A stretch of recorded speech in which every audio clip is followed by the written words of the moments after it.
All right, we are live with our Q&A. I'm Jillian Acreman. I'll be hosting this wonderful conversation, and I've got Ruth Lawrence and Emily Bridger, who are the director and lead actor and also writer of Little Orphans. Thank you so much for being here. It's such a pleasure to talk with both of you. It's so great, Jillian. And I've been to Silver Wave in person, and I wish I was there this year in person. It's a pretty special year in so many ways, and it's special in that we are sitting at home, Emily, and connecting this way. So thanks for having us. Oh, it's our pleasure. So first of all, I just want to say congratulations. I was able to see the film when it premiered at Finn a few weeks ago, and it's been doing tremendously. You've been kind of making the festival rounds. You did St. John's, which is incredible. You're going to Whistler. There might be some other stuff in there in between. It just must be such an amazing feeling. Yeah, it's good. It's been weird. Emily, I'll let you speak. Well, it is really great, but every time I'm like, I try not to think about it, but I'm like, I imagine being able to go to a theater and get to see everybody and watch it with everybody and just celebrate Canadian film with people. But it is really exciting, and it's just really different. Yeah, it's different. But these online festivals, they do have greater reach, and that's a positive, I think. But yeah, I wish we could all be hanging out.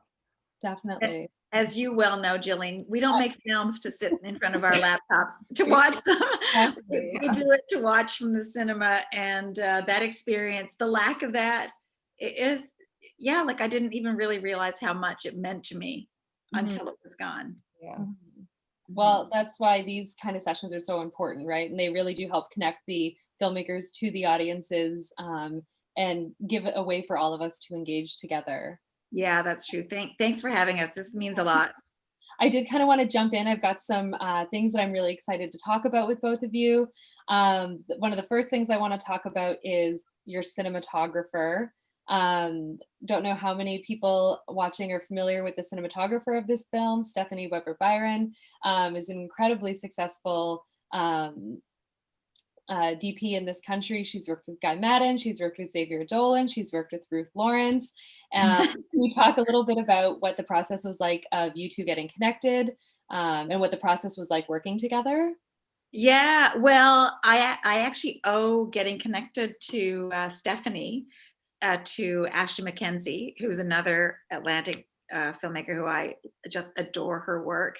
Yeah. And when I first started going to places like Fredericton, actually we shared a room the last time I was there, me and Ashley. But when I first started going to Finn and coming to Silver Wave, like those relationships that I built then, like I just heard from Brittany Sparrow, who just watched the film, and so many Atlantic filmmakers reached out after it premiered in Halifax, in St. John's. That is, I think that's very special. I don't think that happens everywhere, for one thing. Yeah. And that's how I found Stephanie. I got her because I saw Rhonda's Party. Wait, no, not Rhonda's Party. No, it was another film. Sorry, by Ashley.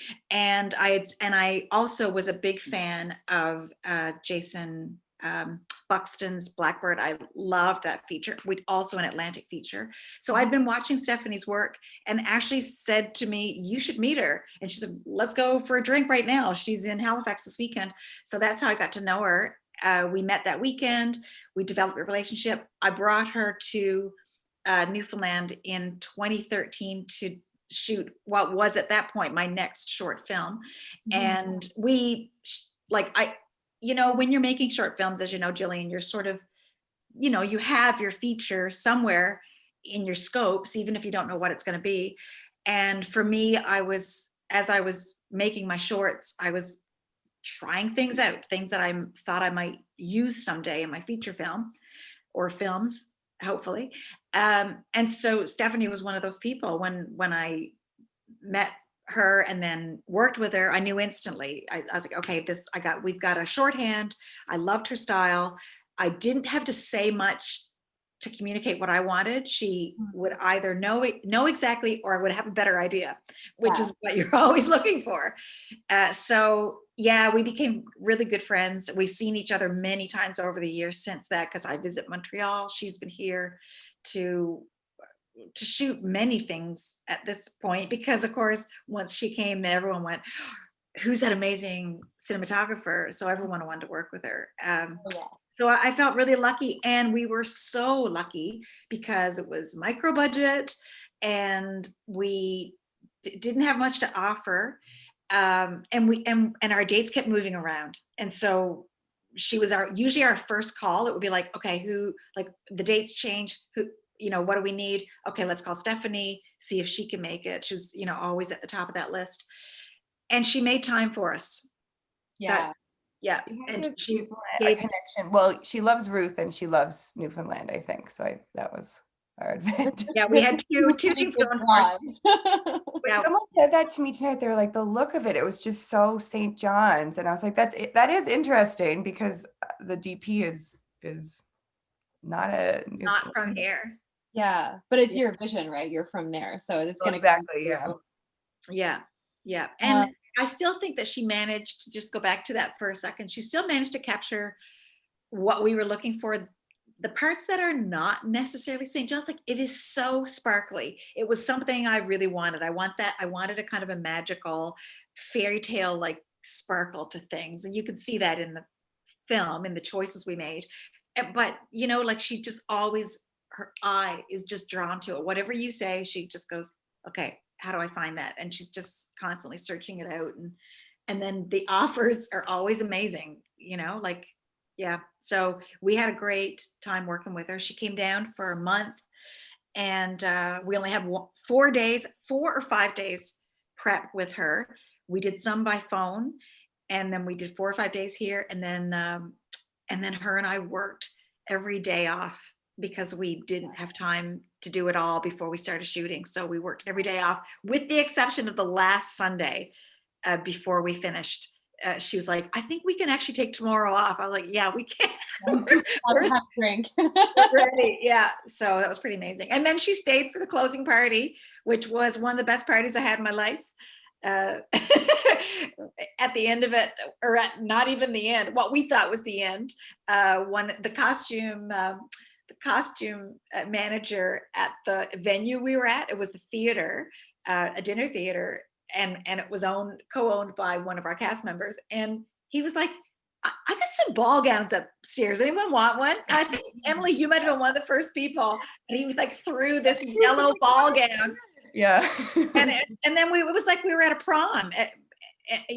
Everyone was in like their choice of dress, and we rocked out for 3 hours after we thought the party was over. That's awesome.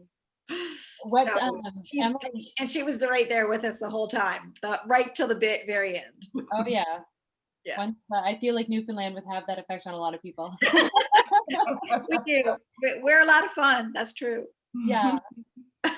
Emily, you wrote the script. What do you remember what it was that made you want to tell this story in particular? I think initially, when I started thinking about it, it was a long time ago. I was living in Toronto just for a couple of years, but this was, more than 10 years ago. And I guess I had, you know how it is when you're just away from home and you get to think about where you're from in a different way. And I was just thinking about St. John's, I think, initially, and then identity and how they are tied together, coming from like a city, but a really small city, and a city where everybody knows everything about you, maybe more than you know about yourself, and how it can be really difficult to change when everybody's looking at you pretty closely, when everyone's looking at everybody pretty closely. Yeah. And Ruth, what made you want to tell this story as your first feature film?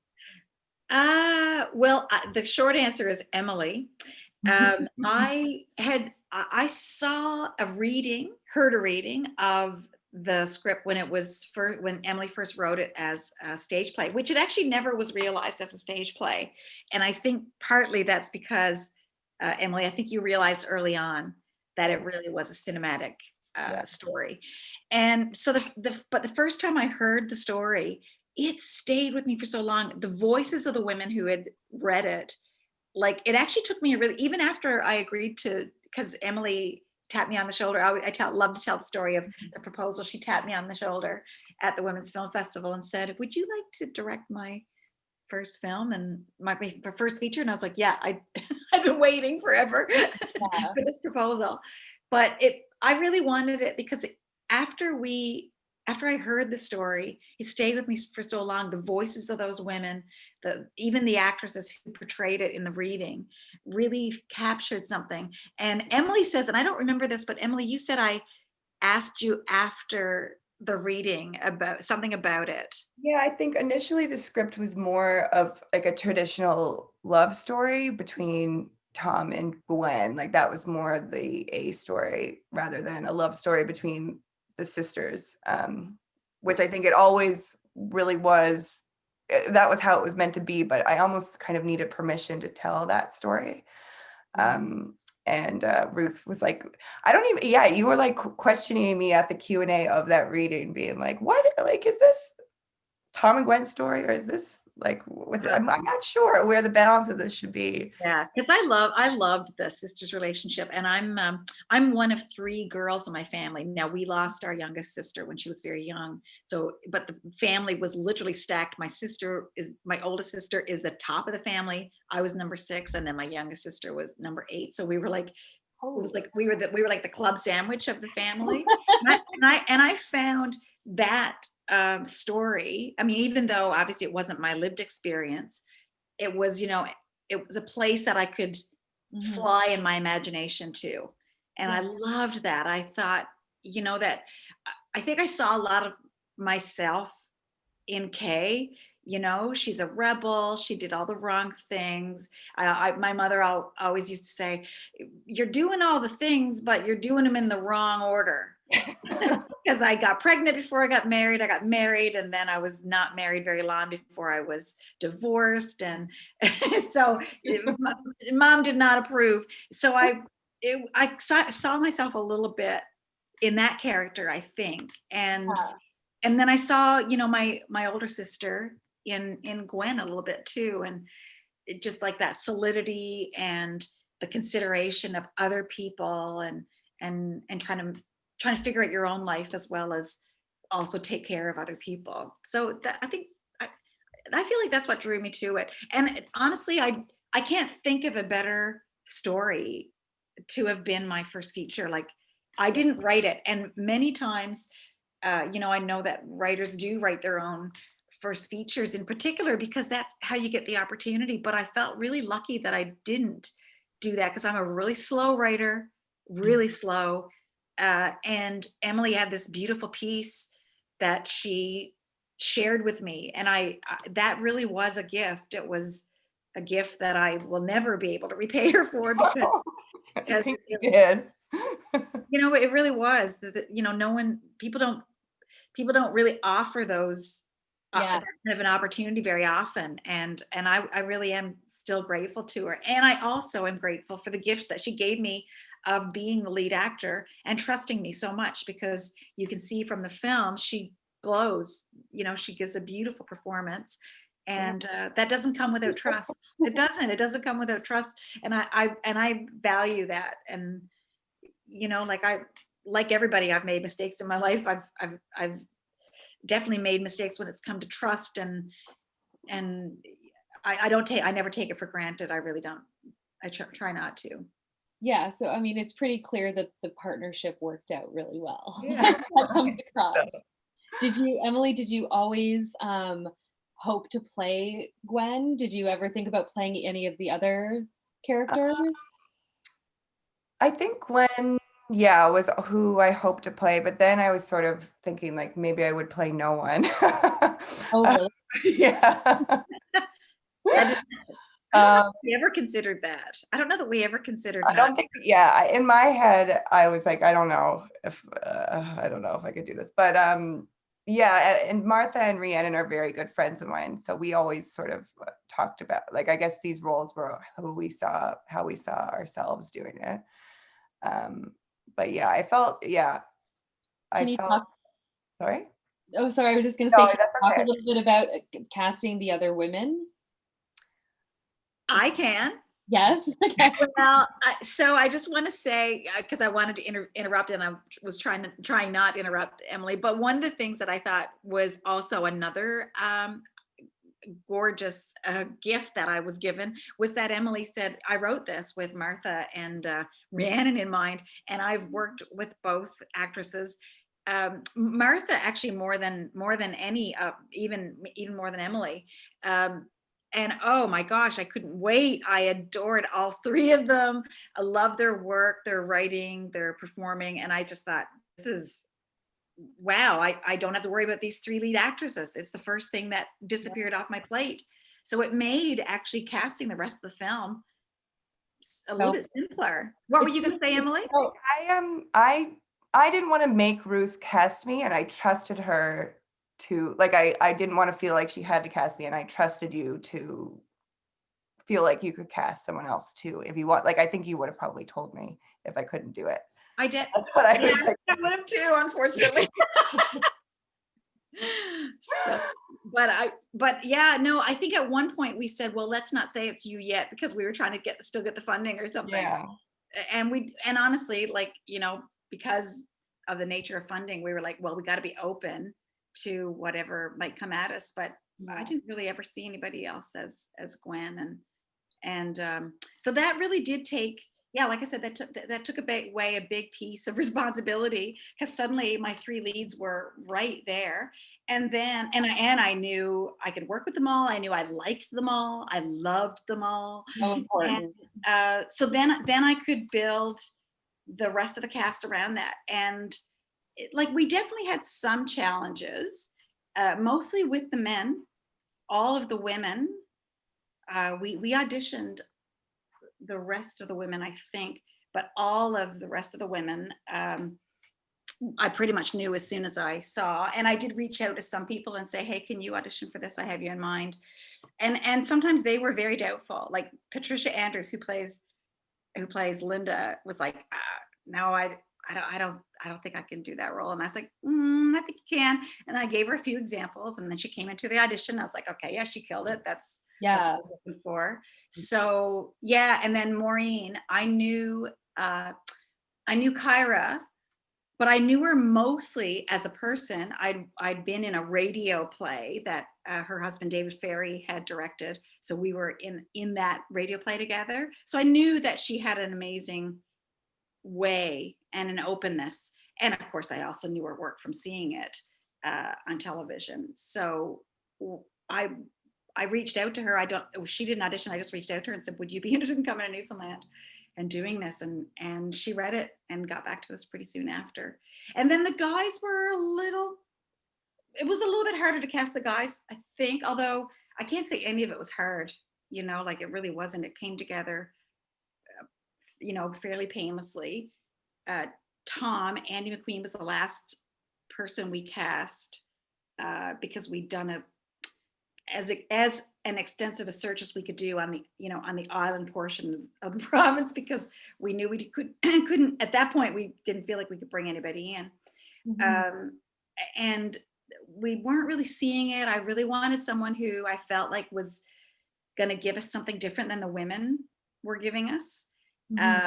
And Sherry White, who's the executive producer and one of my best friends, said, we had this young actor come in to audition for Little Dog, and we didn't cast him, she said, and I really wish we had. And so I said, oh, like, how would I find him? And she said, let me just get his number, get his agent's number or whatever. We reached out. I think he sent something within a day. It might, maybe even the same day we asked, because by this point we were sort of running out of time. Yeah. And then I saw it, and like Emily, I remember I showed you, and then I said, we got to show Jenny, like we've got to hire this guy, because we had no money. Can we hire him? Yeah. Remember? And she's like, she said, like, if we hire him, what do we want to give up? And that's, as you know too, Jillian, as a filmmaker, when you're working on a micro budget, those are the choices. If I want this, what am I giving up in order to do it? Because we can't afford to do both things. So I can't even remember what I had to give up, but I know I know that we sort of talked it through, and she said, okay, because Jenny never said no, but she would always say, okay, well, if we want to do that, then let's think about how we're going to do this differently. Yeah. And I can't remember what it was, but she said, we'll make it work. She said, but it would be really great if we didn't have to bring someone in. And I said, well, okay. And then after I had Emily on side, I showed Jenny and I said, I just want to show you and you tell me what you think. And she watched and she said, okay, yeah, I agree. He's going to be perfect. Mm-hmm. And then actually the most challenging role to cast was the little girl who in the script was a little boy named Billy. Right. And we were looking for the right age and the right quality. We couldn't find a boy. We only auditioned boys. And we needed to be young enough, like it was 4 in the script, because we didn't want the child to be too old for the story, but also like to be taught, like be part of like the conversation in it. Like, so we, but that's so hard to find a young child actor. Yeah. And then I knew Sandy May, who was a friend of mine. And I can't even actually remember how we got to it. We've got to just start looking for girls. I know that we were already shooting when we cast. Oh, wow. Yeah, because we cast her in the morning. I can't remember if she even came in for audition. I know I went to see them. And anyway, I said, because I knew her and she's an amazing little girl. And another couple actors met her and went, oh my God, yeah, she's perfect. So we cast her, but we were shooting that night. And it was a scene with Emily and Andy with Gwen and Tom. It was one of the nighttime scenes up looking over Kitty Vitty. And we did every take, every shot with them saying, do you love Billy? Yes, and it was he, the whole thing. And then at the end of it, because we had just done it that morning, at the end of it, just before we packed up, we were driving away. Like we were driving. You guys were going and we were still there. And someone said to me, I feel like it might have been actually Sky, our makeup lead. Someone came up and said, I thought you guys cast a little girl today. And I went, get them back. Oh my gosh, get them back. Yes. And they were like, what? And I said, Stephanie, remember we cast the little girl? She was like, oh my gosh. So we pulled them back. We said, okay, we're just gonna do this real quick. Gonna just do these. So we reshot that section of the scene where they refer to Billy as a boy, and suddenly it was she. And then we all had to retrain ourselves that week to say she, but it was the only scene that we shot where we actually referred to Billy. Okay.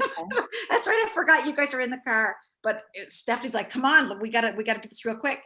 And we came back. So what we had, we knew we had to go with. Funny. We were talking a little bit about it's talent to watch. These are low budget indie features. It's a world I'm now also familiar with. And it does come with its kind of unique set of challenges. Was there anything that was kind of like your biggest hurdle to overcome? Or, I mean, also you shot in the winter, like you shot in the middle of winter. Were you shooting in January? Yeah, we shot end of January up to Valentine's Day. So let's unpack that. Like that's we weren't supposed to shoot then. No. So that was probably the biggest hurdle. Being low budget meant we had no pull. We figured we couldn't. We found out about all these bigger budget productions, and we were like, we're not going to be able to get crew unless we shoot right now. Wow. We found out, what was it, December? We decided that we were going to shoot in January, February, in the third week of December, and we had our first production meeting on December 24th on Christmas Wow. Oh my gosh. Yeah. So then we worked all through Christmas, doing everything that we could. But that actually was the biggest challenge, was having to move, because we were slated to shoot in March, and then having to shoot in January meant that we had almost 2 full months less prep. And in a low budget feature, prep is everything. Like, and you weren't even you weren't even in town, like you were on tour with a theater show when we found out we had to Yeah. like. I was on tour doing a kids show. Yeah. And plus I was also struggling. I was really ill at that time. I developed a thyroid condition and I was really sick at the time that we were making the decision. So that made it even harder, but all that stuff was under control by the time we started. But it really was our biggest challenge, was the fact that we had 2 less months. So all the prep was jam-packed. And we didn't have money really to properly prep. So we brought Stephanie in, like I said, 4 or 5 days in advance. That was it. So yeah, it was, we were prepping the shot list as we went. But all of our designers, our crew, oh my gosh, they were extraordinary. The speed at which they worked, the astuteness with which they listened to what I asked for really was pretty amazing. And they delivered. Not only did they listen, but they delivered, and they always delivered in spades. Like, they brought the best possible game that they could. And in return, Jillian, so because we were low budget, in return, what I did was keep our days short. So Jenny had said, we don't have any extra money for going, like, doing overtime. I said, nope, I think we could do it. I don't plan to shoot more than a couple of takes of anything, which we stayed true to. Not like, there were exceptions. There was a couple of things we had to do more than a couple of takes, but we tried to do it almost everything within 2 takes of every shot. So editing became easier because we didn't have tons to choose from. Not that it was easy, but so that was our biggest challenge, was time. Like money to the extent, but we knew what money we had. So it's not like we lost money, we lost time, and that was the bigger challenge, to do that. But yeah, I feel like we still managed to make it work. We had, Jenny knows the answer to this question, but I think we had one day where we went an hour or so overtime, and one day we finished early, and every other day we finished on time. And we had 16 days to shoot, with the last day being our exterior scenics, no actors. Isn't it? I also shot mine in 16 days. And I remember thinking, like, when it was over, I was like, okay, I probably could have gotten a couple more days in there. But like, I just remember like thinking about feature films being shot over like several months. And it's like, we're going to do this in 2.5 weeks, or I guess 3 weeks, three weeks and a bit. Yeah. Because we were doing Monday to Friday. But it's wild. Like 16 days is crazy. Like, how long did it take? And I'm like, 16 days. Like, what? Yeah. We had some kind of skeleton crew stuff that we did on a couple of other days, but 16 kind of core days, which is wild. Amazing. Yeah. I mean, I think the average like Hollywood film is 6 weeks to 12 weeks or something. Yeah. So we're doing, we're in some ways you're asking for miracles. So when you get a good film at the end of it, like when you can get a good film, clearly everything went right. We had no disasters. The airport day was hard. Yeah. But I guess it was so contained to like mostly within the house that a lot of things were controlled. Yeah. I didn't know till afterwards, but the airport told us that it was the first feature film they let shoot in there, and they let us shoot during business hours. And they were so not happy. It was hard. We were shooting around, the announcements, around the staff who really, weren't really super thrilled to see a film through there. They wanted to turn like a light off, and they were like, no way. Yeah. Yeah.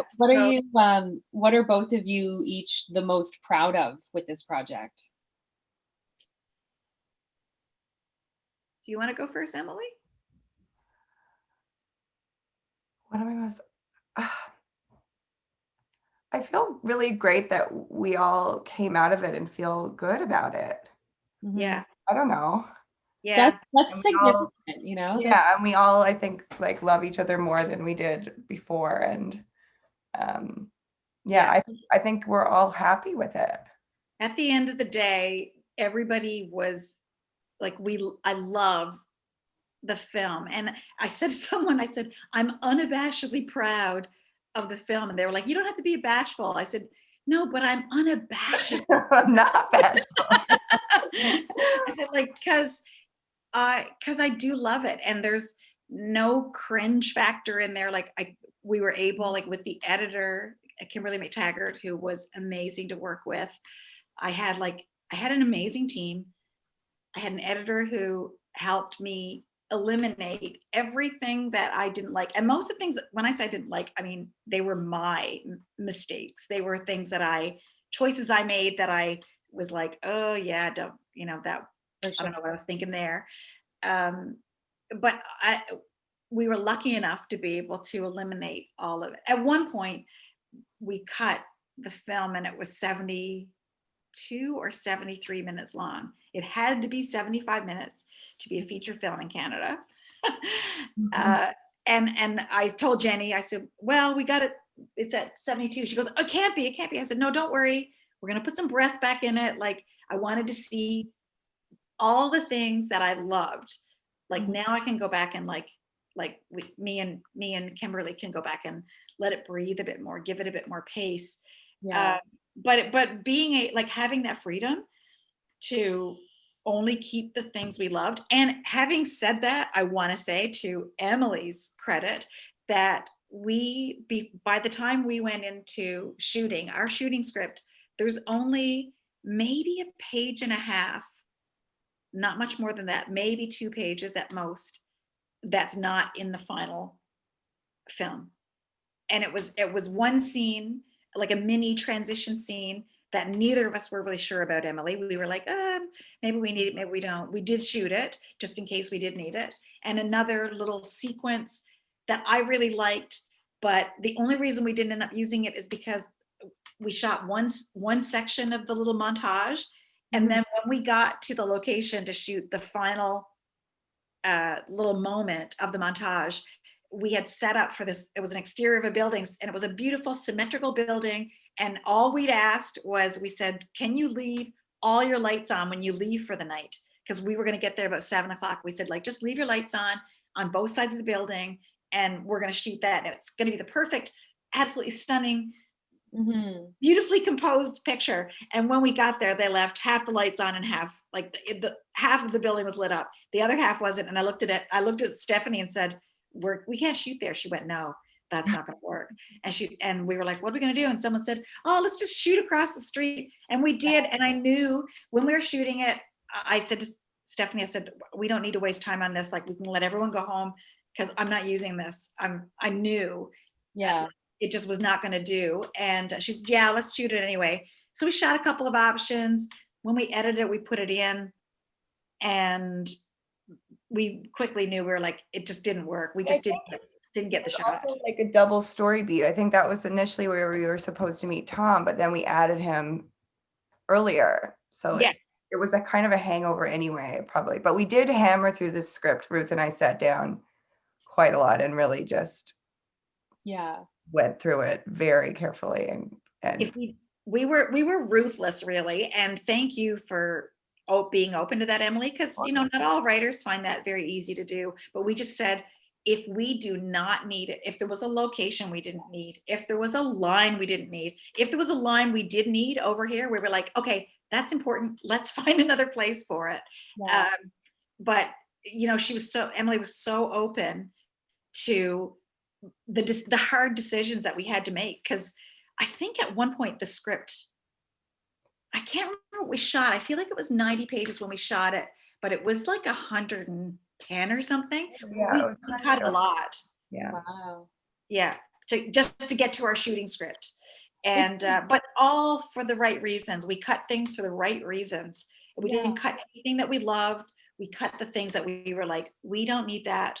We're going to get that here. Or I would say to Emily, trust me, I think we can get, I think I know how to bring that aspect out without needing a whole scene. We can get it in a look or an exchange or something. So, and like I said, I was really lucky. It's a good way to collaborate when you're not too precious about things, and you recognize that you both have the same goal, right? Which is to make the best possible film. Yeah. I do have a question from someone watching right now. Oh, cool. There's a comment and question kind of built in, so I'm just going to read it so I don't mess it up at all. The three sisters were so believable. I really believed they were siblings. How in the heck did you do that?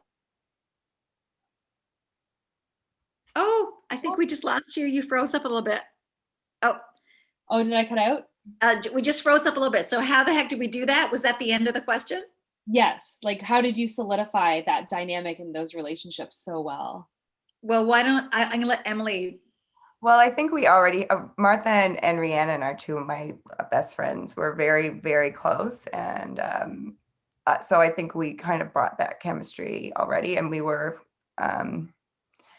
also put a lot of work into the characters, really. We did a lot of work on our own and we talked a lot about the script. So it was like, I think we brought something. We were lucky to have that relationship already. And then we put the work in, I think. And something you And we should had know. And because because the film was so low budget, we didn't have not one rehearsal day. So the only time we had together, the three leads, and I got together 2 read-throughs, but we didn't even actually get through the whole script. We read about a third or so the first time we got together. We had 2 hours. Then the next time we got together, we read another third. And then I remember getting up from the table that night and they were like, okay, well, when are we going to finish it? And I was like, that's it. I'm done. Like, tomorrow, Stephanie arrives tomorrow. I've just got all my time with her. But I asked them, and they were so accepting of this idea. I asked if they would do some acting coaching. And really, I mean, I don't even know if I'd call it coaching, but it was like, well, how would you describe it? It was with Lois Brown, who is a director who has directed me many times. I love her and trust her implicitly. She knew the story. And she was the dramaturge of the script when it was at Women's Work. So she knew the script. She works really closely with Ruth. And Lois is amazing. But really for me personally, I found it really great to just transition from writer to just playing that role. And that's kind of how Lois helped me, I think, just kind of on that. But definitely. Also, I think Ruth is a really great actress. Like Ruth had a really strong vision, obviously, but she's a really great actor's director and she's a really strong actor. So I think she was just able, and I guess we had a pretty good shorthand. We all did with you, and you've worked with Martha quite a lot. So I think we were able to play and have adjustments even with the short amount of time we had on set. Oh my God. Yeah. Like every scene they would bring something really deep and meaningful to it. And if I said, oh, that's great. Okay, next one, let's try this. You know, like Emily, you know, you're here. So I'll say in particular, like to you that like, I really always felt like I could give you any adjustment and you would say, oh, you'd look at me and go, okay, like you'd think about it for a second and then go, okay. And then it was like, we're doing it like right now. So that was a really, it was just, our time was valuable. So we all treated it that way, I think. Yeah. But yeah, that meant that was a big, I think that was one of the better decisions I made as a director was to acknowledge that I didn't have the time to spend with the leads. And I knew that Lois was going to be amazing at helping them find their stories so that then they could bring it to me. And that's really how that was the process, because you could see like how much they brought to it. And we just did adjustments right there on the floor of the set. So I've got one more question. We kind of touched on this a little bit earlier in the conversation, but this question's from a viewer, and it's for Emily. And this person is wondering if you ever did, when you were writing, did you ever consider someone else for the role of Gwen? Or like you said, you had the other two in mind. Did you always kind of imagine yourself in that role, or did you picture anyone else? Oh, am I frozen? No, you're good now. Oh, okay. Well, I had a couple of kids over the past few years, so that really made me think twice about doing the role, to be honest, mostly. But also I've never done a big role like this, so I didn't feel totally big, like a lead role in a feature. So I wasn't extremely confident, but I knew that Rhiannon and Martha and I together could bring something, like a certain chemistry that was really valuable. But yeah, I totally, I made a, what is it called? A pitch thing like years ago with like a ton of other actresses to play Gwen, and I wasn't one of them. Awesome. Well, thank you both so much for doing this Q&A. I call it a Q&A. It was more of like an in conversation with the Yeah. creative team. But this was a really wonderful opportunity for me to catch up with you, Ruth, and to meet you, Emily, and kind of just talk about the process of doing this incredible project. And I'm just so happy for both of you, and so grateful that you chose to share it with the film community here in New Brunswick. Oh, I'm so thrilled. Like, I honestly, I think back to the times that I've been to Fredericton and the films that I've seen there, and the venues, like, which were so fun that I got to there. It's great. And Jillian, I also want to say to you, fellow filmmaker, in pandemic era film releases, good luck with your film too. You've made a beautiful feature, and I can't wait till your community can see it. Yeah, hopefully we'll all be at Silver Wave next year in person. I know. Yeah. I just want to be somewhere in person, you know? Yeah. Awesome. Well, thank you both so much. Thank you so much. Bye. Bye. Bye-bye.